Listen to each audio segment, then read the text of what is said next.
Ready, set, engage, episode 9. I wanted to talk a little bit today about addiction and sort of how it applies to behavior and ultimately the human condition. First, of course, the disclaimer: views expressed here are mine and mine alone and do not represent that of my employer or any organization that I'm affiliated with. So I've been thinking a little bit about addiction recently and sort of thought about it quite a bit on my commute in this morning. And I think that the more I think about it, the more it becomes a perfectly rational behavioral pattern that drives to some sort of outcome, right? And so addiction, as defined by Psychology Today, is a condition in which a person engages in use of substance or in a behavior for which the rewarding effects provide a compelling incentive to repeatedly pursue the behavior despite detrimental consequences. Okay, so I'm going to ignore detrimental consequences for just a second, because detrimental, like, how do you define detriment? And then it becomes sort of a subjective thing. So let's just focus on the idea of a behavior that provides a rewarding effect, right? And thus a compelling incentive or some reason to continue doing it, and leads you to repeatedly pursue that behavior. Okay, so often when we think about addiction, we sort of paint it as this really negative thing, which is sort of where you see how detrimental effect would seem to be the implication there, right? But if we look at it as just a human behavior, right, or a ritual that we do that has some positive effect or has some reward response, then it becomes a lot more of a global or universal thing, right? And so you could say that eating dinner every day is effectively an addiction because you're doing some ritualistic thing that has some positive outcome or rewarding effect. You could of course look at drugs and alcohol and those sorts of things, and that's where we as a society have said, oh, that's detrimental effect, but that's not always been the case, right? If you look at cocaine actually used to be used in tinctures, especially like laudanum back in like the late 1800s, and it was actually a pharmaceutical drug to help you get better. It wasn't a negative drug with an addiction. It led to addiction, but it wasn't necessarily seen as a bad thing, right? It was in Coca-Cola until I think the mid 1930s or 40s or something like that, and before they changed the recipe. And so we didn't always view it so much and didn't always think of it as detrimental effects, right? So we tend to think of drugs and alcohol.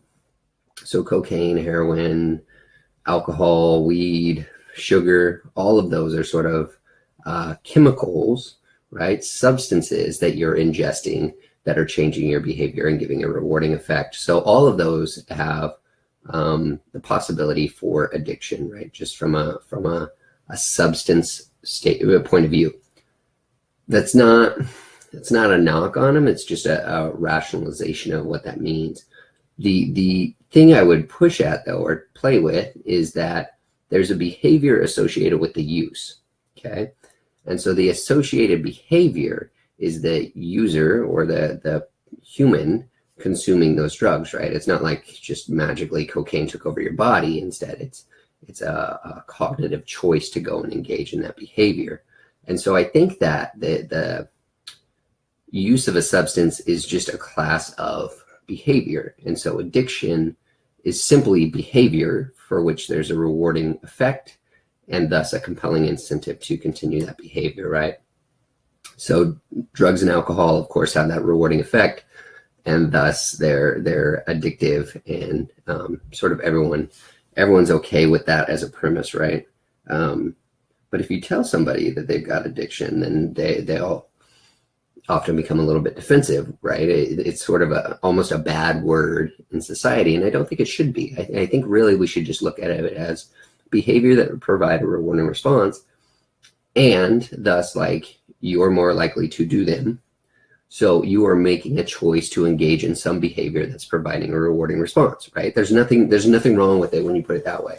It does mean that does mean that maybe we have this wrong idea, and we're looking at the wrong target when we say silly things like marijuana is a gateway drug. Well, no, use of marijuana could be looked at as a behavior, a repetitive behavior that uses some substance to provide a reward response. And so you can't say that, well, I don't think you can say, and science hasn't really proven that marijuana leads you to being a cocaine addict. That's just functionally incorrect. But the behavior of addiction and use of a substance in order to meet that addictive goal or that reward response as an outcome, well, that behavior, sure, that behavior can continue. And that means that you don't necessarily have to look for a progression into a harder drug. The addiction and that behavior can continue even with the same drug, or modifying to a lesser drug, or even just in the behaviors that we partake in as humans, right? And so we like to think of drugs as where addiction is, but I think it's really the behavior that we should be looking at. And so if we take and we move drugs and we just say, hey, that's the usage is a class of behavior and it's providing a reward response, and we can all pretty much understand what those reward responses are. I think we have seen enough, heard enough on the TV to understand the basic behaviors for a lot of those classes of drugs. So behavior. Okay, now if we look at behavior as what really is addiction, well, now you can start adding in other pieces, right? You can add in gambling, right? And in gambling, you can say, well, there's a detriment because there's a lot of money that is spent. You can add in shopping, because shopping as an addiction or a behavior that you get a reward response from can wind up becoming uncontrollable or past your normal premise of control. And that's not a bad thing or a knock on shopping. It's just this realization that really what we're looking at is behavior, right? And so those could be argued that they're good in moderation, they're good in small pieces, but when they become sort of this habituated thing that you do all the time, well, now they're a dangerous addiction, right? What about creative endeavors, right? I would say that Bob Ross was addicted to painting, right? So it was a repeated response that he did regularly. It was ritualistic or habitual. He did it all the time, and he always felt good. You could say that him beating the devil, which is where he cleared out a brush, he would dip it in paint thinner, and then he would shake it off and beat it against the easel, and then giggle a little bit. That was providing a positive response or sort of that reward response. And so he was addicted to beating the devil. But nobody looks at Bob Ross and says, well, his behavior was bad because it was an addiction. Instead, we look at it as, oh, it was creative and it was wonderful and it was beautiful, right? The same sort of thing happens when you talk about misery. Some people, it winds up here to be addicted to misery, right? They're very good at recognizing bad behaviors and sticking to bad behaviors, and so they're addicted to identifying those things that reinforce their view or their worldview or their personal view of themselves. They're addicted to seeing all that stuff, which drives their behavior more towards this misery, depression, and so on, and negativity. Same thing happens in politics, right? And people look for stuff that reinforces their viewpoint. Their habit is actually looking for stuff that makes them feel better about having their view, and thus driving their value system off in that extreme. And so it would appear to me that all of us have ritualistic or habitual sort of behaviors that show themselves variably within our lives. And some of them are very bad, some of them are acceptable, and some of them are very good, right? So maybe addiction shouldn't be a bad word. Maybe we should stop looking at it as a negative thing, right? Which also means that when we're talking to somebody who's struggling with an addiction, right? Think of those words, struggling, so they're having difficulty overcoming or engaging and getting the better of some addiction as though it's taken hold of them, or they're unable to kick that habit, right? Well, that also means that they're similar to everyone else. They have sort of that shared experience of ritualistic behavior and habits, right? And so now all of a sudden it's not, oh, you have to stop everything you're doing because everything you're doing is wrong. It's, hey, I think you've developed a habit that's kind of negative. I'm looking at it as detrimental. Would you also say that it's a negative behavior and that you're having problems sort of redirecting where you seek reward? Well, now you're having a conversation, right? Now it's not, oh, that person's a junkie and they'll never do anything with their life or anything like that. No, they've formed a perfectly reasonable and rational habituation of a behavior that provides a reward response. They've done the same thing that you do every day. When you get up, say, yeah, I'm going to have a fucking kick-ass day today, and I'm going to have a great meal, and I'm going to enjoy this cup of coffee, or whatever you do that's your ritual. You're often doing that because it's reinforced your behavior over time because it provided a reward response. And so you're just as addicted to your rituals and habits throughout the day as they are to the substance that they can't get over. And that's not good or bad. It's just habituation. So now when you have the conversation with them, it's not, oh, you're doing all this bad stuff, and so I can't talk to you because you're doing this bad stuff. No, it can be a conversation where you're like, hey, it seems like the habits that you have and the behaviors that you have that are providing a reward response are a little bit damaging, costly, are impacting some of the relationships within your life. Are there new behaviors, or is there a new strategy that we could add into your life to start replacing and removing the addiction that you've been struggling with, right? Instead of saying, oh, you're addicted to this drug, and so I need to push you out of my life, say, hey, I see you're having a difficult time breaking that habit. How can I help you to find behaviors and new things to find, pursue, and engage with that'll help overtake that habituation, that'll lead you to happiness or to a better spot, right? And it's not a transcendence. It's not all of a sudden you give that up and that no longer exists. And instead, it's how do we start replacing the behaviors? Start doing less and focusing on doing less of the negative behavior, the one that's damaging our relationships or our pocketbook or just our frame of reference, our mental state, right? Stop doing that as often and start looking for behaviors that will make you feel better, that will add some value back into the community, that will allow you to connect with people that you haven't talked to in a long time. Maybe you decide, hey, every time I'm starting to feel bad, instead of feeling bad and going for this habitual behavior of taking some drug, instead, what I'm going to do as soon as that thought comes to my mind, as soon as I start thinking, oh, I should go get that next fix, say, every time that comes up, I want to change that, and I want to take ownership and choose to contact somebody that I haven't talked to in a while. I want to make a connection again with one of my friends, and do that first. And after you do that, if you still want to go do that other stuff, we all have habits and we all have addictions, and it's okay. Can you start doing it less, right? When we start painting it as this extreme that we need to completely remove from our life, then it becomes this really frightening thing where we have that, again, sort of that ideal where we have to hit that end or we don't ever get away from this. And that's just functionally not accurate. If you can start doing less of that and more of good stuff, then you can start using addiction or that ritualistic or habituated behavior to start driving to a better outcome, right? To a better position in life, or feeling better about yourself, or feeling just more comfortable, right? And so it's, how do you start naming those things, right? If you shop too much, maybe you say, you know what, I'm going to spend less this month. I'm just going to focus on spending a little bit less. Maybe I'm going to buy one less of that or one less of this, or go to the mall one time less this month, or I'm going to choose one weekend out of the month where I absolutely will not go to the mall. And this is what I'm going to do in its place, right? So don't give it up and do nothing, because then, well, you just reinforce that if you're not doing that, then life sucks and is boring. Pick something and choose to do it that's different and will give you a reward, right? As long as you make the choice to do something, it could be go walk in the park. It could just be go sit outside in the lawn and have a beer.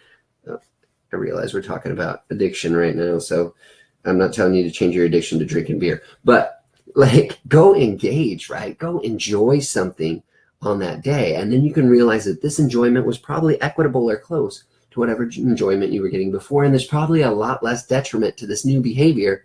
And now all of a sudden you're starting to build that as a pattern, right? You're starting to build that as an outcome. And your addiction now focuses on something that makes you feel better, right? I was starting to look at myself and think to myself, well, shoot, I'm sure I'm addicted as well. So what am I addicted to? Well, every morning I have 2 cups of coffee. That's probably an addiction. Is it good, bad, detriment? I don't know. It's probably all right or acceptable. It's socially acceptable, at least. And then I'm probably addicted to the woods. Like when I get out and I'm able to get on a trail and just sort of disappear or disappear within myself, at least for a number of hours, then man, that really gives a rewarding response. And I love being out in the woods. That's my addiction, right? And I'd be hard pressed to find somebody that says, oh, going out and hiking in the woods is a bad addiction to have, which is sort of that detrimental effect or whatever. It's still time away from family, so you could paint it in either direction, right? It's just this thing that exists. I choose to look at it as a positive, but I also realize that I don't get to do it all the time. So even though I have this addiction, I have this thing that gives me a strong reward response when I'm able to participate in it, it doesn't mean that I do it every day or do it all the time, right? I make the choice to try and do it as often as I can, but that doesn't necessarily control every waking moment or is not the basis for everything that I do in life. And so I think if we start painting that as a parallel of, hey, habituated behavior exists. It's sort of a human trait. Everybody has habituated rituals. They have things they do every day. They have little things that make them feel good as they go through stuff. Maybe that's your double latte, caramel macchiato. I don't even know what those things are called anymore. Maybe it's that, and that's okay, right? That's socially acceptable. Could you change that and move into something else or something that might be more rewarding? Yeah, maybe. And that's your choice to make. You can decide to engage. You can decide Jamie's freaking crazy. Addiction is always bad. That's your choice. What I would love us to do is start looking at the little things we can do that we can start making a habit of that make us feel just a little bit better. Not so we hit some ideal of transcendence or ultimate happiness, because you'll never sustain a state like that. Instead, it's just how to feel better and start moving along that sort of spectrum such that you're good and centered and you're content with the things that are going on in your life. Make it a habit to do things that you find rewarding for the greater good that they're doing. Not necessarily you find rewarding just from a self-gratification, right? Doing drugs doesn't necessarily help other people feel better or make the world a better place. Instead, start making habits out of things that you think serve other people. Maybe that's community service. Maybe that's just getting out in the woods and allowing time for yourself to relax. Who knows? So I guess the takeaway is, if you can create a plan and you can create a goal and stick to that goal, you can beat any addiction, because all you're doing is changing a behavior that you have, a habituated behavior. And so as long as you can define it, one, define what you want to do less of, and two, define what you want to do more of to feel better, then all of a sudden you can overcome any addiction. And I really think that we should give people the benefit of the doubt and help them to identify what that goal is and that behavior that they want to do more of, and then also the behavior they want to do less of. And it's not our job to say, hey, you have to do it. Instead, it's, hey, if you choose to do that, I fully support you. How can I support you best? Can I check up on you on how you're doing on this goal or the goal of moving away from that, and how often? And then just do it. It shouldn't take more than a couple minutes. If you shoot a quick text message, it would probably be sufficient to say, hey, how are you doing? I was thinking about you. I'm happy about the journey that you're on. And man, what a difference I think we can make. So I think that's all I wanted to get out about addiction. Just sort of that it's a human characteristic, a human trait. And so we probably need to stop looking at it as this ultimate evil or this ultimate demon, and just accepting that it's normal. It's just ritualistic behavior, which is common in humans. And if we start looking at it like that, then I think we'll connect on a lot more than we differ on, and help people gravitate people out of that sort of negative frame of reference that they sometimes get stuck in. That's all I got. Ready, Set, Engage, episode 9. Thanks for watching. I appreciate it.